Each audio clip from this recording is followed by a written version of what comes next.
మీ పిల్లల బంగారు భవిష్యత్తు కోసం ఫ్యూచర్ స్పార్క్ ఇంటర్నేషనల్ స్కూల్లో జాయిన్ చేయండి. నమస్కారం, సుమన్ టీవీ ప్రేక్షకులకి స్వాగతం. సుమన్ టీవీ, ఇది సామాన్యులాస్త్రం. నేను మీ జాహ్నవి. మనతో ఉన్నారు life coach, spiritual healer, tarot card reader, Vedic nutritionist మన వనజ రామిశెట్టి అక్క. నమస్తే వనజక్క. నమస్తే జాహ్నవి అక్క. రేపే శ్రీరామనవమి కదా, మరి శ్రీరామనవమి అంటే అసలు శ్రీరాముడి పెళ్లి రోజా లేదంటే పుట్టినరోజా? యాక్చువల్గా శ్రీరాముడు పుట్టినరోజు. అవును. మరి కళ్యాణం చేస్తారు ఎందుకు అక్క? కళ్యాణం ఎందుకు చేస్తారంటే భద్రాచలంలో ఆ రోజు రాముని ప్రతిష్ఠ చేశారన్నమాట. రామదాసు మనం ఒకసారి హిస్టరీలోకి వెళ్తే ఆ రోజు ప్రతిష్ఠ చేసి మనం ఏ గుళ్ళో అన్నా ప్రతిష్ఠ చేసినప్పుడు కళ్యాణోత్సవం అట్లా చేస్తాం కదా.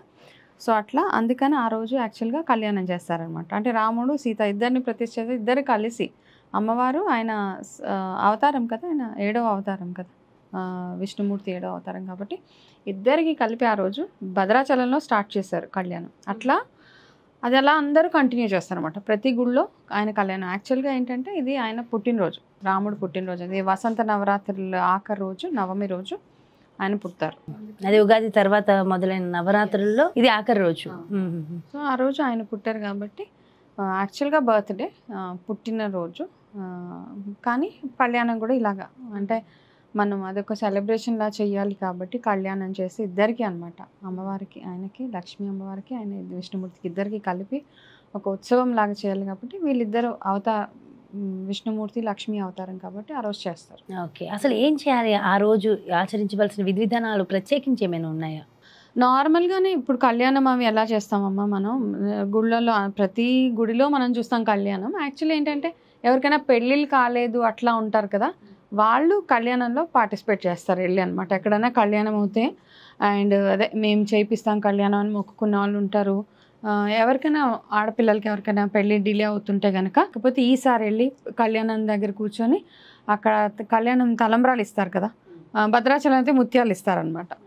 అట్లా మామూలుగా ఏ గుడిలో అయినా కళ్యాణం అవుతుంటే వెళ్ళి అక్కడ చక్కగా అక్కడ పార్టిసిపేట్ చేసి కంప్లీట్గా శ్రీరామ్ కళ్యాణం అయ్యే వరకు ఉండి తీర్థ ప్రసాదాలు తీసుకొని ఏవైతే తలంబ్రాలు ఉంటాయో అవి తీసుకొని వస్తే కనుక మీరు రోజు ఆ తలంబ్రాలు చేసుకుంటే తొందరగా పెళ్ళి అవుతుందని అంటారు. యాక్చువల్గా అది ఒకటి, అంటే చాలా నమ్మకం కూడా, అలా అవ్వినవి కూడా ఉన్నాయి చాలా.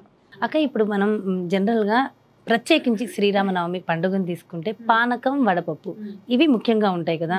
అంటే ఇది న్యూట్రిషన్ పరంగా కానీ ఇప్పుడున్న సమ్మర్ సీజన్ పరంగా కానీ మరి ఎందుకు దాన్ని ఉపయోగిస్తారు, దాని గురించి ఎక్స్ప్లెయిన్ చేయండి. సమ్మర్ ఇప్పుడు అయితే పీక్ సమ్మర్ కదా, ఎంత వేడిగా ఉంటుంది ఇప్పుడు. సో ఏంటంటే అది ఆ పానకం తయారు చేయడం కూడా కుండలో చేస్తారు యాక్చువల్గా. ఇప్పుడైతే మనం కాస్త ఫ్యాన్సీగా గిన్నెల్లో అట్లా చేస్తున్నాం, కానీ ఒకప్పుడు ఏంటంటే మట్టి కుండల్లోనే కలిపేవారు అనమాట. అయితే ఎలా చేస్తారంటే అది బెల్లం, ఐరన్, రిచ్ ఇన్ ఐరన్ కదా, ఆ నీళ్లు చల్లగా అవుతాయి, అందులో సొంటి వేస్తారు. ఓకే, ఇలాచి, యాలకులు ఇవన్నీ వేసి అది ఒక మంచి దీనిలాగా తయారు చేస్తారు కదా. కొంతమంది మిరియాలు కూడా వేస్తారు, కొంతమంది నార్మల్గా సొంటి వేస్తాం మనం. ఆ సొంటి, బెల్లము, యాలకులు ఈ కుండలో వేసిన నీళ్ళు, కుండలో నీళ్ళు వేస్తే ఏంటి, మట్టి కుండలో ఏంటంటే మినరల్స్ ఎక్కువ ఉంటాయి. మట్టిలో మనకి ఏముంటుంది, మన బాడీకి, మన ఒంటికి కావాల్సిన మినరల్స్ అందులో ఎక్కువ ఉంటాయి. సో ఇవన్నీ కలిపి అందులో వేసాక చల్లగా అయిపోతుంది ఆటోమేటిక్గా. కుండలో వేసా కాబట్టి అది చల్లగా అయిపోతుంది కదా. అది ఏం చేస్తారంటే ఈ కళ్యాణం రోజు వెళ్తే మనకి ఆ రోజు ఇస్తారు. అది హెల్త్కి కూడా మంచిది. సొంటి ఏంటి డైజెషన్కి వాటికి మంచిది. బెల్లం దేనికి మంచిది, నీకు ఐరన్ డెఫిషియన్సీ లేకుండా అది ఇది చేస్తుంది. అండ్ ఇది కూడా ఒక వన్ టైప్ ఆఫ్ డీటాక్స్ అనమాట నీ బాడీకి. అండ్ బాడీని చల్లబరుస్తుంది. నీకు ఈ సమ్మర్ వెదర్ బాగా వేడి చేసేసి ఉంటుంది కదా, కళ్ళు మంటడం ఇవన్నీ ఉంటాయి. ఇది తాగితే ఏంటంటే బాడీ చల్లబడుతుంది అని అంటారనమాట. కొంచెం టేస్ట్. వడపప్పు నార్మల్గా ప్రసాదం లాగా పెడతాం మనం. ఎక్కడ చూసినా విష్ణుమూర్తికి నార్మల్గా మనం ఏకాదశి రెమెడీస్ చేసినా ఏం చేసినా విష్ణుమూర్తికి ఎల్లో కలర్ ఇది పెడతారు కాబట్టి వడపప్పు, పానకం, చలివిడి ఈ 3 పెడతారు. చలివిడి కూడా చలవ అంటారు నార్మల్గా. నువ్వు చూస్తే మనకి ఆడపిల్లకి పెళ్ళిళ్ళు అయినా కానీ అమ్మగారింటి నుంచి చలివిడి ఇచ్చి పంపిస్తారు, చలవ అని కదా, కడుపు చలవ అంటారు. అలా అని చలివిడి కూడా పెడతారనమాట. ఈ సీజన్కి బేస్ చేసుకుని మనం ఉగాదికి ఉగాది పచ్చడి తిన్నా, శ్రీరామనవమికి ఆ పానకం తాగిన అన్నీ అంటే ప్యాక్డ్ విత్ న్యూట్రిషన్ వాల్యూస్ అనమాట ఇవన్నీ. సో అందుకని ఇది తిన్నప్పుడు ఏంటంటే మనకు కొంచెం సెటిల్డ్గా ఉంటుంది బాడీ, కడుపులో కాస్త చల్లగా ఉండి మంచి సెటిల్డ్గా ఉంటుంది. ప్లస్ హెల్త్కి మంచిది, ఐరన్ డెఫిషియన్సీ, వీక్నెసెస్ రాకుండా ఉంటాయి. ఓకే, అంటే ఒకరోజు తాగితే వచ్చేస్తుందా అని అనొచ్చు. కాకపోతే ఏంటంటే ఆ ఒకరోజు మనం ఏంటంటే మెడిసిన్ కాబట్టి ఇవన్నీ మెడిసిన్ లాగే తీసుకోవాలి. మందులు ఎప్పుడు రోజు వేసుకోం కదా, సో మెడిసిన్ లాగే తీసుకోవాలి. బట్ రెగ్యులర్గా మన ఇంటేక్లో ఇది ఈ పండగ కాబట్టి, నవమి కాబట్టి ఇది ఒక ప్రొసీజర్ మనం ఫాలో అవుతున్నాం కాబట్టి ఇలా తాగాలి. బట్ అదర్వైజ్ రెగ్యులర్గా మనం తినే వాటిల్లో బెల్లం, డైలీ కాస్త బెల్లం యాడ్ చేసుకోవడము, తినే ఫస్ట్ ముద్దలో సొంటి అన్నం తినడము, నెయ్యి వేసుకొని సొంటి తినడము, యాలకులు ఒకటి యాడ్ చేసుకోవడము. మనం చూస్తూ ఉంటాం యాలకులు, ఒక లవంగా నోట్లో వేసుకుంటారు చాలామంది. ఓకే, అది ఒక మౌత్ ఫ్రెషనర్ లాగా ఇవి వాడతారు. కాకపోతే దాని వెనకాల ఉన్న ఎన్నో బెనిఫిట్స్ ఉన్నాయి, హెల్త్ రిలేటెడ్ బెనిఫిట్స్. సో వాటి వల్ల ఇవన్నీ మనం రెగ్యులర్గా యూజ్ చేయాలని అది ఒక ఇండికేషన్ అనమాట. ఆ ఒక్కరోజే కాకుండా రోజు మనం తినే డైలీ ఫుడ్లో ఇవన్నీ యాడ్ చేసుకుంటూ ఓకే వెళ్ళిపోతే హెల్త్కి మంచిది. ప్లస్ చలవ, ఈ సీజన్లో చలవ. వనజ కంటేనే రెమెడీస్ కదా, మరి శ్రీరామనవమి రోజు ప్రత్యేకించి ఏమైనా రెమెడీస్ ఉన్నాయా? యాక్చువల్గా ఇది లాస్ట్ డే కదా, మనకి వసంత నవరాత్రుల గురించి చెప్పుకున్నాం మనము. ఈ రోజు లాస్ట్ డే, వసంత నవరాత్రి లాస్ట్ డే. అయితే ఈరోజు చెప్పుకోదగ్గ అంటే అందరికీ ఆ దేవుడు ఆశీర్వాదాలు అందరికీ ఉంటాయి. సో శ్రీరామనవమితో పాటు వసంత నవరాత్రి ఆఖరి రోజు కాబట్టి అమ్మవారిని కూడా చక్కగా మనం దుర్గాదేవిని ఎంత బాగా కొలిస్తే అంత మంచిది. ప్లస్ ఈరోజు ఇందాక మనం మాట్లాడుకున్నట్టుగా ఎవరికన్నా మ్యారేజెస్ అవ్వకుండా ఉండి అట్లా ఉంటే కనుక ఈరోజు టెంపుల్కి వెళ్ళి మీరు ఏం చేస్తారంటే రాముడి దగ్గర, సీతారాముల దగ్గర చక్కగా మొక్కుకోండి. మీ పిల్లలకి కానీ మీకు ఎవరికైనా మ్యారేజ్ ఎవరికైతే అవ్వాలనుకుంటున్నారు, ఎస్పెషల్లీ పేరెంట్స్కే బాధ పిల్లలకి పెళ్ళిళ్ళు అవ్వట్లేదు అని కదా. సో అలా మొక్కుకొని ఆ రాముడు కళ్యాణం తలంబ్రాలు తెచ్చి నెక్స్ట్ ఇయర్ మీ పిల్లలు పెళ్ళిళ్ళు అయిపోతే కనుక వచ్చే సంవత్సరం కూడా మీరు మీ పిల్లలతో పాటు వెళ్ళి కళ్యాణం చేపిస్తానని. అంటే కళ్యాణం చేయించడం అంటే కొంతమంది పార్టిసిపేట్ చేయొచ్చు, అక్కడ అవే కళ్యాణంలో కూర్చోవచ్చు, వెళ్ళొచ్చు. అట్లా రాముడికి అంటే మీకు తోచినంత మీరు ఏమి ఇవ్వాలనుకుంటున్నారో, బట్టలు అట్లా మనం అన్నీ అంటాం కదా. ఇక్కడ అంటే చాలామంది వడి బియ్యం పోస్తామని మొక్కుకుంటారు.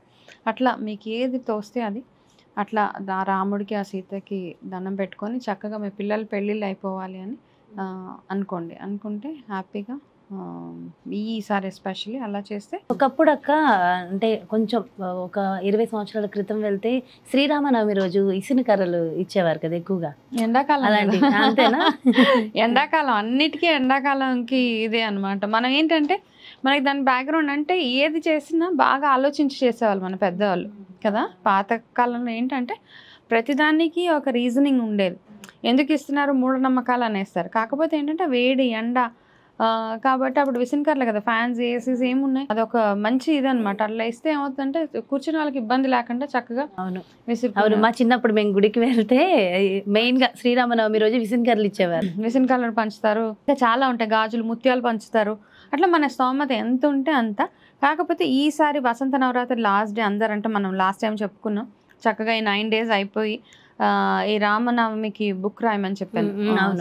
రామకోటి ఎన్ని రాస్తారో అన్ని తీసుకొచ్చి రాముడి దగ్గర పెట్టేసి కంటిన్యూ చెయ్యాలి అనుకున్న వాళ్ళు, ఇంకా ఈ రామకోటి డైలీ సంవత్సరం మొత్తం రాయాలి, మనకు సంవత్సరం అంతా బాగుండాలి అనుకునే వాళ్ళు మళ్ళీ మొదలు పెట్టండి. మళ్ళీ శ్రీరామనవమి నుంచి మొదలు పెట్టండి. రోజు రాయడం వల్ల మనకి వచ్చేది ఏమి అంటే నిజంగా ఓపిక ఉన్న వాళ్ళు చక్కగా రాయొచ్చు. అంటే ఒక లిమిటెడ్ నెంబర్ పెట్టుకోండి. కొంతమంది ముందే రోజుకి 1000 రాస్తాము, 2000 రాస్తాము అని అనేసుకుంటారు, అనుకొని వాళ్ళు చేయలేనప్పుడు బాధపడతారు. అట్లా ఒక లిమిటెడ్ నెంబర్ లైక్ 51, 101 పెట్టుకుంటే ఈజీగా రాసేయచ్చు. రోజు డైలీ రాస్తే ఏంటంటే ఎప్పుడు అంటారు చూడు, ఆ రామనామం అన్నిటి నుంచి మనల్ని ప్రొటెక్ట్ చేస్తుందని, అలా ఇది రాయండి చక్కగా. ఇయర్ మొత్తం అంటే వచ్చే శ్రీరామనవమి వరకు కంటిన్యూ చేసేయండి. ఇంకా సూపర్.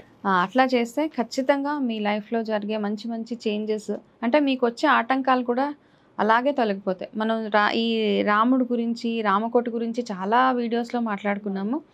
కాకపోతే నేను బాగా నమ్మే వాటిలో ఇది ఒకటి, చాలా ఎఫెక్టివ్, చాలా పవర్ఫుల్. ఎవరైనా ఈ సంవత్సరం అంతా బాగుండాలి, ఇప్పటిదాకా రాస్తే ఓకే, ఈ రోజు నుంచి మొదలుపెట్టి మళ్ళీ వచ్చే రామనవమి వరకు రాసి ఆ రోజు ఆ పుస్తకం తీసుకెళ్ళి ఆ రాముడి పాదాల దగ్గర పెట్టేసేయండి. అలాగే అక్క, చాలా బాగుంది, చాలా చక్కగా ఎక్స్ప్లెయిన్ చేశారు. థ్యాంక్ యూ అక్క. నమస్తే. నమస్తే. ఎలాంటి రెమెడీస్ మనం చేయడం వల్ల ఆ రోజంతా బాగుంటుంది, ఆ సంవత్సరం అంతా బాగుంటుంది, ఇలాంటి అనేక రకాల విషయాలు ఈ వీడియో ద్వారా తెలుసుకున్నారు కదా. మరో చక్కటి వీడియోతో మళ్ళీ మీ ముందుకు వచ్చేస్తాను. అదేవిధంగా మీరు పర్సనల్గా మీ టారో రీడింగ్ మీకు కావాలి, మీ పర్సనల్ లైఫ్ గురించి తెలుసుకోవాలి, మీకు పర్సనల్గా రెమెడీస్ తెలుసుకుని అవి ఫాలో అయ్యి మీ జీవితాన్ని మార్చుకోవాలని అనుకుంటే కింద స్క్రోల్ అవుతున్న నెంబర్స్కి కాంటాక్ట్ అయితే వారికి సంబంధించి పూర్తి డీటెయిల్స్ తెలియజేస్తారు. నమస్కారం. సుమన్ టీవీలో మీ పర్సనల్ అండ్ బిజినెస్ ప్రమోషన్స్ కోసం కింది నెంబర్కి కాంటాక్ట్ చేయండి.